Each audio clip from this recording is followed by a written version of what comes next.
What's up, everybody? Thanks for joining the Glad Sword channel, the best sword channel here on YouTube. And I got two special guests with me today. I got my sister, Raina Simmons, and my brother, Ryan Brown. It's been a long 24 hours. We just saw a late show last night, Nosferatu 2024. It's time to talk about it. Let's get into it. So, what do you guys think about I was impressed. it? Yeah? I was impressed. It's everything I thought it would be. Um, I just thought it was a beautiful movie. Not even just the horror part, but just a beautifully written, filmed, shot movie. Yeah, yeah. You think? I thought it was good. It had a lot of hype coming in. The reviews were praised. Most reviews that I saw were praising it very highly, saying the best horror movie of the year and all that stuff. I thought it was good. It wasn't a perfect film. There were some little kicks here and there that I thought about it, but overall, I thought it was a very very good film. Though. So I guess let's get into like what you guys like about it first. So for me, I like you said, beautifully shot. Roger Eggers is one of the most thoughtful directors. Um, Everything he does for a reason. Everything he does with intent. Like you said, there were a few scenes, maybe really one scene that stuck out. And by the way, guys, to be spoiler free, so don't worry about it. That stuck out. That was a little off. That kind of was like that could have been done without. But other than that, everything I think was in for the right reason.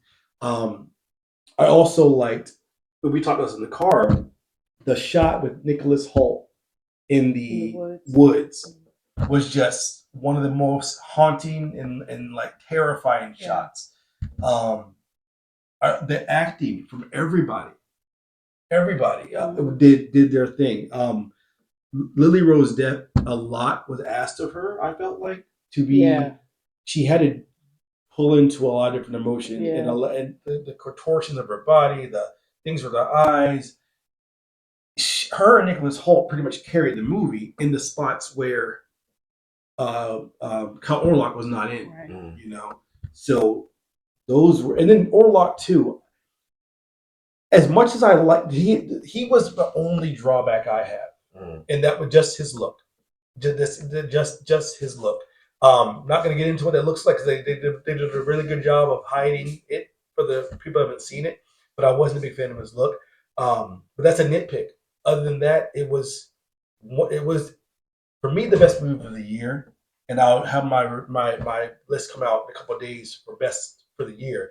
It's the best I've seen. Yeah. What were the things you liked about it? That stood out to you? The things that I liked, cinematography was perfect. The different locations that they shot at, and the way that they set the camera, and the way it came across on film was excellent. Obviously, like you said, the acting was excellent. If you don't know, if you know me, I'm a big Willem Dafoe fan, and almost everything he's in, he kills. And this was no exception.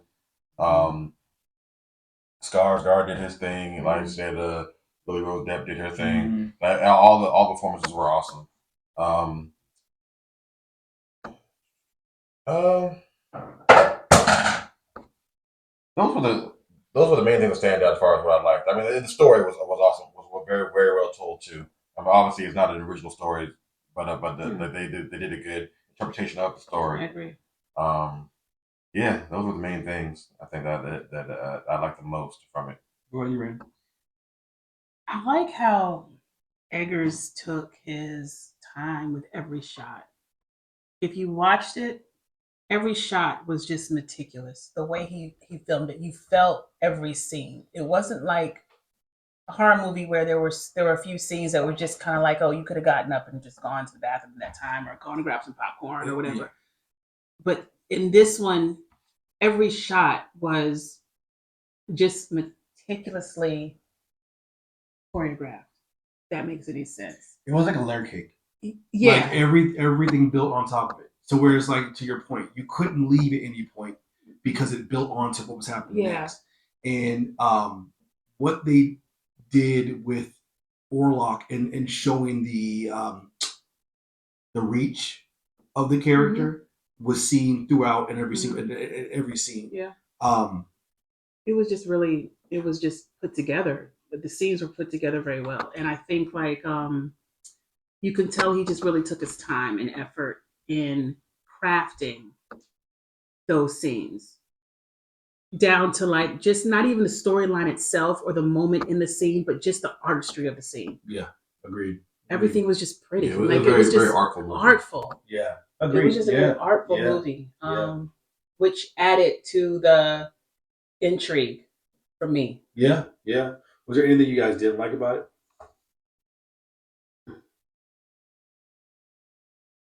The look of Orlok. Obviously, you can't do the exact same look as the original and then the remake '79 remake, but it was just so far from that. It was kind of off putting. You know, I can understand the reasons for that, but it just for me personally, I think they could have done some different things with the look. The acting of Orlok and the voice, all that was perfect. Just the look was kind of off putting to me. I was happy with it. I actually don't have any issues with the film. I think that the way they portrayed him was on point. Yeah. Um, it was a new spin on an old movie, and I don't think it would have been as intriguing or as engaging as if they had to use the original look. Yeah, I just for me the reason why wasn't a big fan is just because of obviously there's a comparisons to the Nosferatu movie and Dracula, and there's always been a clear distinction from Dracula and Count Orlok, and Count Orlok has always come across of more of a vicious, less caring, more violent version Which of he the did. which he did, but it's also showed through his look, for me at least. Um, But if you're getting to the nitty gritty of it, the movie is not necessarily about Nosferatu. It's based on Dracula. So at the end of the day, it doesn't matter what he looks like to me. yeah, fair enough. He was just a different version of a monster that was already created. Correct, yeah. So whether he looked like the 70, whatever Nosferatu, or the earlier, was it 30s, 20s it came out? 20s Nosferatu, it's still, the point was to still relay the horror of the character. Yeah. And the depth of the character.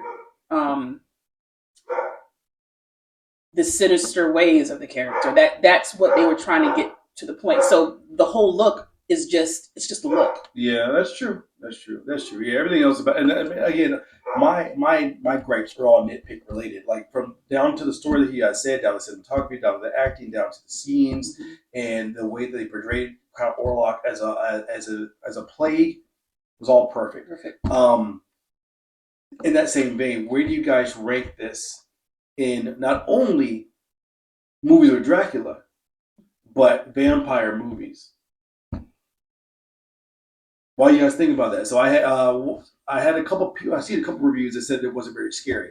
So you guys, I will say this: like, it wasn't the scariest film, but if you go to see a Dracula movie, there are no Dracula movies that are outright scary. They're not supposed to be. They're not. It's very hard to spin it into a way to be scary. No. There were a couple jump scenes that I thought were legitimate. Yeah. Well done, yeah. They were well done, but overall, that everyone knows the story by now. Yeah, Dracula to me is supposed to be haunting. It's not supposed to be a scary film.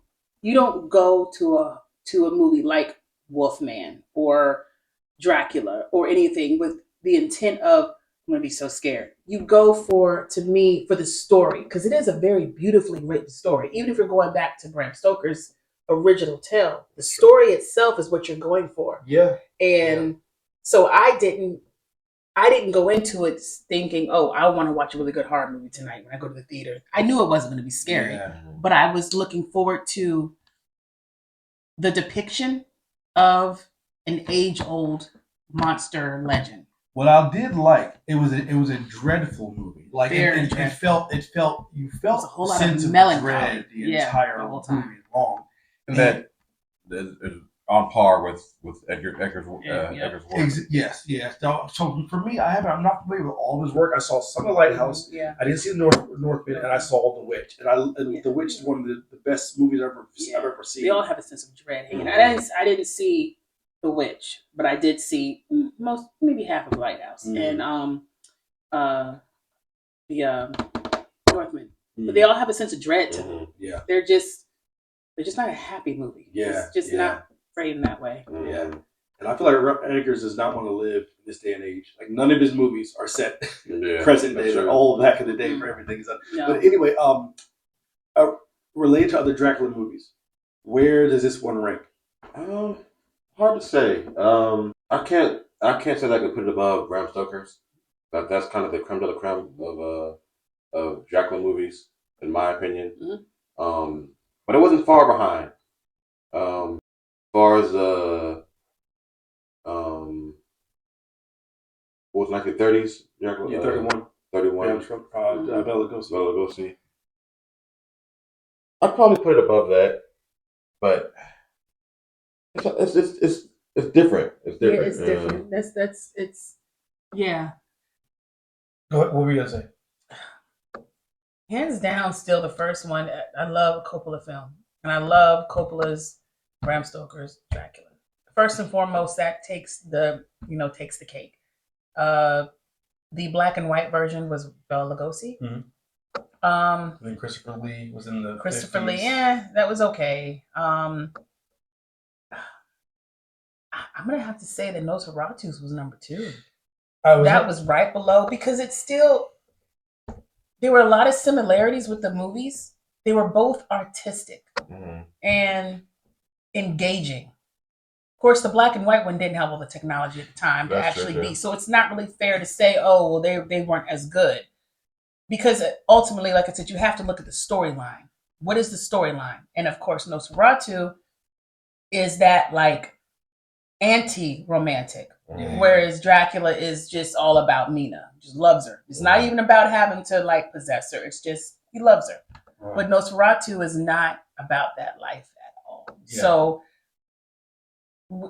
it's hard to compare, but it's like, so the story, you're looking at the story, but at the same time, I'm looking at how it's shot. And see, that goes to what Ryan was just saying. It is different, and like you said, it's unfair because it's almost like there's a Dracula story, and then there's Dracula movies. Yeah. And unfortunately or fortunately, only two movies allowed for the full fleshing out of the story and allowing the people that played either Count Orlok or Dracula to play the full versions of them. Bela Lugosi got a very tight script. Like he was one version of Dracula. There wasn't a lot of set pieces. There was two locations in the whole movie. There wasn't a lot of he didn't show up in any of the forms. There was nothing else like that. In that movie, the only two that got that ability and the entirety of the Dracula lore was okay. So none of it was. They're like by themselves. Mm-hmm. Dracula and Nosferatu are by themselves. Bram Stoker's Dracula movie and Nosferatu are by themselves because there wasn't. The other movies did not get to go there. Mm-hmm. The directors did not go as deep in their storytelling as these ones as these did. So to your point, it is really unfair, hard to say that Gary Oldman is better than Bela Lugosi when Bela Lugosi only got to play one part of a bigger story. Yeah.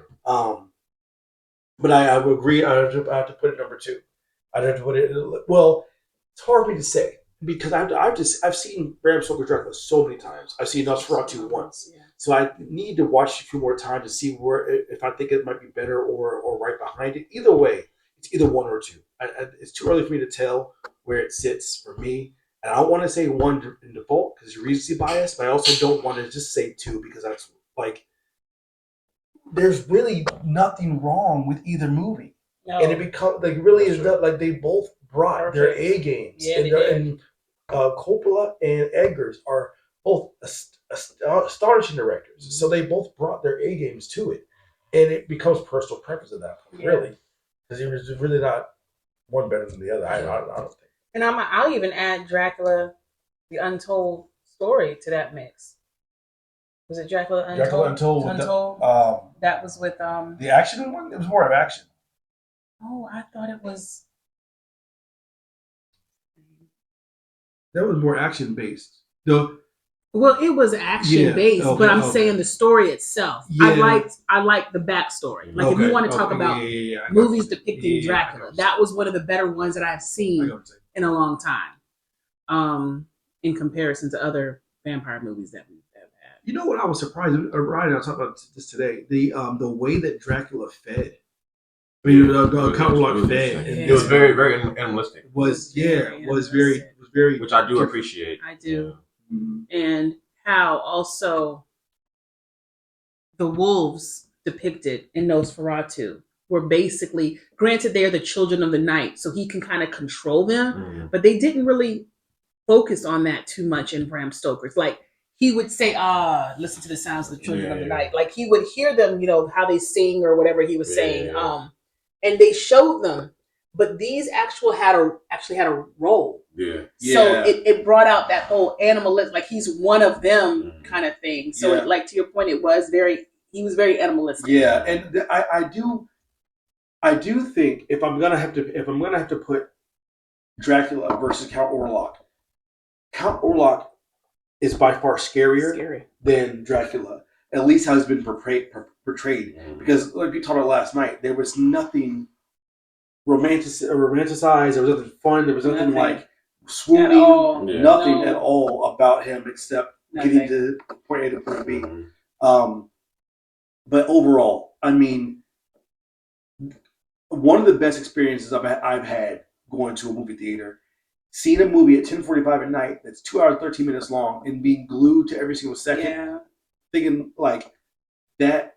It was a great experience, great movie. So where do you guys put that with other vampire movies? How do you like top? Yeah, top. I mean, I'm still waiting for that next Dracula, not Nosferatu, but next Dracula film to really seal the deal for me. I mean, granted, what is that movie? Was it Renfield? Renfield, yeah. That was good, but Nicolas Cage did a great job. He did a fantastic job. That's what I'm saying. When you say it's so broad, when you say vampire movies, it depends on what you're in the mood for. I mean, are you in the mood for Twilight vampires? Yeah, exactly. One of my personal favorite vampire movies is 30 Days of Night. But I mean, that was just straight to the point. That wasn't that was you weren't looking for any kind of romanticism. It was just So, but you can't say necessarily that Nosferatu is better than that because it's two completely different spectrums. But you know what though? So Nosferatu is the 30 Days of Night version of that style. Like that style, there's similarity for sure. Both as far as the brutality and the uncaring. But at the same time, though, Nosferatu still had a desire. Whereas the 30 Days of Night vampire, they didn't have any desire. Their whole purpose was just to go in, kill whatever's there, and keep moving. That's true. He still had a obsession. Yeah. He still had there was an object of his obsession. That's true. So there was still that desire. And it was still very, very like faintly human. It was a very faintly human. 30 Days of Night had zero humanity. Going to the grocery store. That's They were just shopping. That's it. As much as they can, and whatever time they had, they want to get as much as they can. I mean, if you want to talk about the scariest vampires, I would have to say 30 Days of Night. By far. Now, there's also, I don't know if you guys have seen it. There's also a movie with Daniel Harris back then called State Land. State Land made the vampires like. It was a post-apocalyptic vampires. They were simply like a zombie almost. Yep. They took overrun the world, which was a unique take on the vampire. It was. But yes, 30 Days of Night is the scariest vampire movie. Yeah. Because of the viciousness behind it. They were just vicious. Yeah. And just the concept, a place that's dark for that long period of time, the helplessness within that situation like that, Yes. That's true. And the bitter cold. Yeah, that's it. Yeah. It was just You know, it was cold, it was dark. Mhm. Like you felt the atmosphere from Mhm. watching the movie, and then you had these gang of vampires just Mhm. roll into town and just literally take out And you everybody know that what? saw. It's funny you all said it because there are the more I think about it, the more we talk about it, there are so many different similarities to 30 Days of Night and Nosferatu because this particular movie, Mhm. the darkness and the helplessness that was played throughout, and all of Nosferatu was what is also in the 30 Days of Night. The color scheme of the movie was shot very similar to that It was too. on purpose. But yeah, I mean, it's funny you said it because like those are probably, if I have to think of vampire movies, I mean there are some. To me, most vampire movies are just fun movies to watch. they're Like fun. The Lost Boys, it's fun. Mhm. What's the one with Lance Henriksen? Near Dark. Near Dark was Mhm. fun. Yeah. There are a lot of Dust Till Dawn. Dust Till Dawn. That's There's so a lot of done. Oh fun, yeah, man. fun vampire movies. But when it comes to the serious stuff, there's not that many that really get down to brass No. tacks the way that Bram Stoker's Dracula did, the way that Nosferatu did, the way Yeah. 30 Days of Night did. Yeah. There's way more Yeah. of the fun version Yeah. than there is of Because the they were. I mean, series. Dust Till Dawn, they were all fun. I mean, it was a strip club for heaven's sake. Yeah. I mean, they just, they were just a bunch of vampires living it up in, True. Yeah. and even Near Dark, they had emotions. Mhm. Like they cared Mhm. Yep. for each other. Yeah. So it wasn't really, scary to watch Yeah. them. And it was intriguing to watch, how they gonna, what are they gonna do? Who are they gonna kill? They're Yeah, gonna write true. anybody but and Lost Boys, of course, classic. Mhm. But it was still a game. And they had parties and listened to Yeah. music and concerts with True. the guy playing the saxophone. Yeah. So, like it was just, but then you like you said, flash forward to Nosferatu, Bram Stoker. It was just hardcore. Like there was no, in Yeah. 30 Days a Night, you get down to the root of what Dracula is. He is a monster. He's a demon, I guess. If you want to say, I mean, granted, the original Dracula wasn't really a demon per se. He sold his soul, but he wasn't really a demon. Yeah. But those are the ones that get down to the bottom layer, the animalistic layer of what Dracula really embodies. Not, Robert Pattinson, Twilight Vampires, or anything like that, or even True Blood series. Yeah. Like it's still, Yeah. it's just animalistic. So like, I that's will the say one- down that same vein too. The last voices of the Demeter. I know you were not wanting to see it. I don't think you've seen it yet. I haven't seen it yet. You have seen it? So it is like talking about the animalistic version of Dracula and vampires. It was very well done in that form because it showed like that's a big part of the Dracula lore. All we know is he travels from point A to point B and everyone's dead. That's it. But they never really go into what happens for the entire time. Yeah. And it was a very intense and very violent and animalistic version in that. So for nothing else, just as a fan of Dracula, just as a fan of vampires, it's worth seeing for that. Just to see, since you know so much of the lore already, that's the one piece that was never focused on in anything else, outside from a passerby, that one was good. I'll even take it a step further and say Salem's Lot. Salem's Lot to me was very entertaining. True. Like, we have that age-old scene where the little boy is, rapping on the window. That seemed scary. That was scary. Yeah. Like, kid vampires let me in or let the right one in. Yeah. Even those were just